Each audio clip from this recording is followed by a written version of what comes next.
আগামীকাল ইতিহাস গড়তে অস্ট্রেলিয়ার বিপক্ষে মাঠে নামবে বাংলাদেশ। সেখানে একাদশে আসতে পারে দুইটি পরিবর্তন। ধারাবাহিক খারাপ করা সাইফের জায়গায় সৌম্য আর তানভীর ইসলামের জায়গায় রিশাদকেই দলে দেখার সম্ভাবনা বেশি। সেক্ষেত্রে প্রথমবার অস্ট্রেলিয়ার বিপক্ষে ওডিআই সিরিজ জেতার রেকর্ড করতে কেমন একাদশ নিয়ে মাঠে নামতে পারে বাংলাদেশ, তা নিয়ে থাকছে প্রতিবেদন। প্রথম ম্যাচে বড় জয়ের পর আগামীকাল অজিদের বিপক্ষে ইতিহাস গড়তে মাঠে নামছে বাংলাদেশ।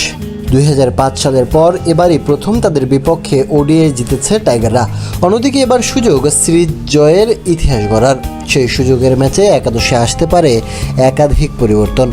ওপেনিংয়ে তানজিদ হাসান তামিমের জায়গা নিশ্চিত। গত ম্যাচে অর্ধশতক হাঁকিয়েছেন তিনি, তবে ওপেনিং থেকে জায়গা হারাচ্ছেন সাইফ হাসান। দীর্ঘদিন যাবৎ ওডিআইয়ে রান না পাওয়া সাইফের জায়গায় তামিমকে সঙ্গ দিতে পারেন অভিজ্ঞ সৌম্য সরকার। দীর্ঘদিন পর জাতীয় দলে ফিরে নিজের সামর্থ্য প্রমাণের সুযোগ পাচ্ছেন এই বাঁহাতি ব্যাটার। 3 নম্বরে থাকবেন নাজমুল হোসেন শান্ত, যার উপর থাকবে ইনিংস গড়ে তোলার বড় দায়িত্ব।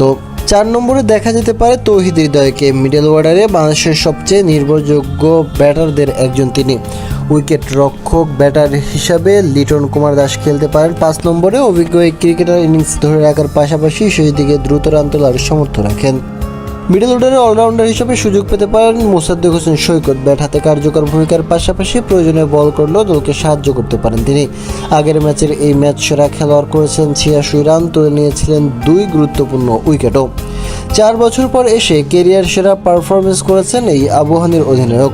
7 নম্বরে অধিনায়ক মেহেদী হাসান মিরাজ এবং 8 নম্বরে লেগ স্পিনার রিশাদ হোসেনকে দেখা যেতে পারে। আগের ম্যাচে তানভীর ইসলাম বল হাতে কোনোরকম পারফরমেন্স করলেও তিনি ব্যাটার নয়, সেক্ষেত্রে মোসাদ্দেক মিরাজের সাথে তৃতীয় স্পিনার হতে পারেন রিশাদী। এতে ব্যাটিং গভীরতা বাড়বে দলের।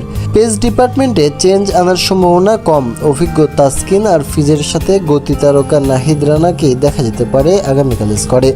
এই ম্যাচে জিতলে অজিদের বিপক্ষে ওয়ানডে সিরিজ জেতার রেকর্ড করবে টাইগাররা। ম্যাচটি অনুষ্ঠিত হবে আগামীকাল সকাল 11টায়।